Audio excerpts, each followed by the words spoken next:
మా పార్టీ నాయకుల్ని అత్యంత దారుణంగా చంపటమా ప్రజాస్వామ్యాన్ని రక్షించడం అంటే? నేను సూటిగా అడుగుతా ఉన్నా, తెలుగుదేశం పార్టీ నాయకుల్ని కిరాతకంగా చంపటాన్ని ప్రజాస్వామ్యాన్ని రక్షించడం అంటారా? 5 సంవత్సరాలు మీరు చేసినటువంటి పాపాలు, దాని యొక్క పర్యవసానమే మీరు చూశారు. జూన్ 4వ తేదీన 151 నుంచి 11 స్థానాలకి పడిపోయారు మీరు. కనీసం ప్రతిపక్ష హోదా కూడా దక్కలేదు. సిగ్గుపడకుండా ఇంకేం మొక్కలు పెట్టుకుని వస్తా ఉన్నారా మీడియా ముందుకు? మీరు ఏ మొక్కం పెట్టుకుని వస్తా ఉన్నారు? నిజమైనటువంటి దేవుడి స్క్రిప్ట్ ఏంటో జూన్ 4వ తేదీన చూపించాడు ఆ భగవంతుడు.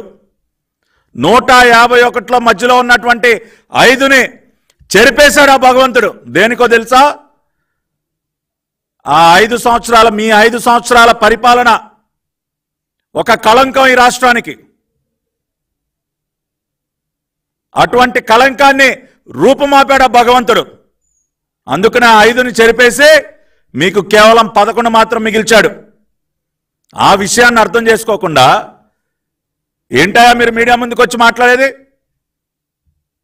ఇవాళ నేను ఈ మీడియా సమావేశం ద్వారా ఒకటే చెప్తా ఉన్నా, ఎస్, తెలుగుదేశం పార్టీ నిజంగా ప్రజాస్వామ్యాన్ని గౌరవించినటువంటి పార్టీ రాష్ట్రంలో తెలుగుదేశం పార్టీ. కూటమి పార్టీలు జనసేన, భారతీయ జనతా పార్టీ ప్రజాస్వామ్య పరిరక్షణ ఉద్యమాన్ని చేపట్టాం మేమందరం కూడా కలిసి. ఇవాళ రాష్ట్రంలో తిరిగి ప్రజాస్వామ్యాన్ని బ్రతికించాం మేము. అటువంటి మాకు ప్రజాస్వామ్యం యొక్క పాఠాలు మాకు చెప్తారా? ఇటువంటి దారుణాలు కొడిగడుతూ మీరు ప్రజాస్వామ్యం గురించి మాట్లాడతారా? నారా చంద్రబాబు నాయుడు గారు మాకు ఒక క్రమశిక్షణ అలవాటు చేశారు. ప్రజాస్వామ్య విలువల గురించి మాకు ఎన్నోసార్లు ఆయన హితబోధ చేశారు. ఇవాళ అందుకనే చెప్తా ఉన్నాం, మీరేమీ ప్యాంట్లు దడుపుకోక్కర్లేదు. ఇవాళ వచ్చి అయ్యో బాబు అని గుండెలు బాదుకుంటా ఉన్నారు. ఈ గుండెలు బాదుకునేటటువంటి పిల్ల సైకోలందరికీ చెప్తా ఉన్నా తెలుగుదేశం పార్టీ పక్షాన, అరే బాబు మీరెవరూ ప్యాంట్లు తడుపుకోవద్దు. నేను హామీ ఇస్తా ఉన్నా, రాష్ట్రంలో ఎక్కడా కూడా మీ పైన భౌతిక దాడులు జరగవు. మీ ఇళ్ల పైన దాడులకు ఎవరు తెగబడరు. మీ కుటుంబ సభ్యులను ఎవరు కూడా భయభ్రాంతులకి గురి చేయరు. నాది హామీ.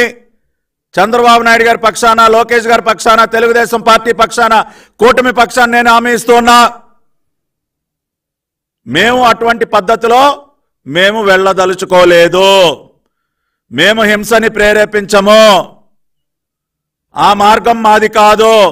కానీ అరే మీ అందరికీ చట్టం పవర్ ఏంటో చూపిస్తాం.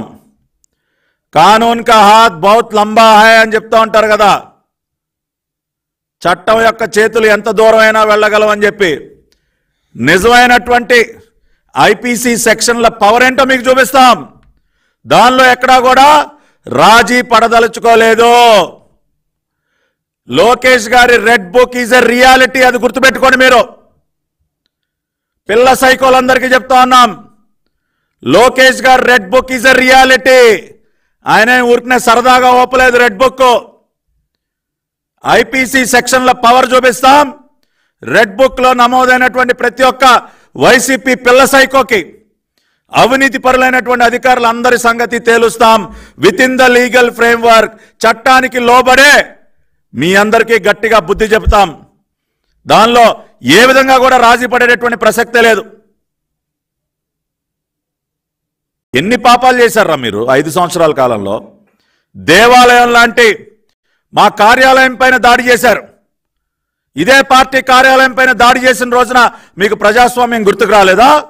ఇవాళ ప్రజాస్వామ్యం గురించి మాట్లాడుతూ ఉన్నారు. మా అందరికీ తండ్రి లాంటి వ్యక్తి నారా చంద్రబాబు నాయుడు గారు, ఆయన ఇంటిపైన దాడి చేసిన రోజున మీ జోగి రమేష్ అనే పిల్ల సైకో ఆ రోజున గుర్తుకు రాలేదా ప్రజాస్వామ్యం అంటే ఏంటో? ఇవాళ ఎంతమందిని మాచర్లలో బోండమ్మ గారి పైన, బుద్ధా వెంకన్న గారి పైన దాడి చేసిన రోజున గుర్తుకు రాలేదా మీకు? చంద్రబాబు నాయుడు గారు అమరావతి పర్యటనకు వెళ్ళిన రోజున ఆయన పైన రాళ్లు కర్రలు వేసి మాది భావ ప్రకటన స్వేచ్ఛ అని చెప్పి కలరింగ్ ఇచ్చిన రోజున మీకు గుర్తుకు రాలేదా? ఇవాళ ఈ సైకో జగన్ రెడ్డి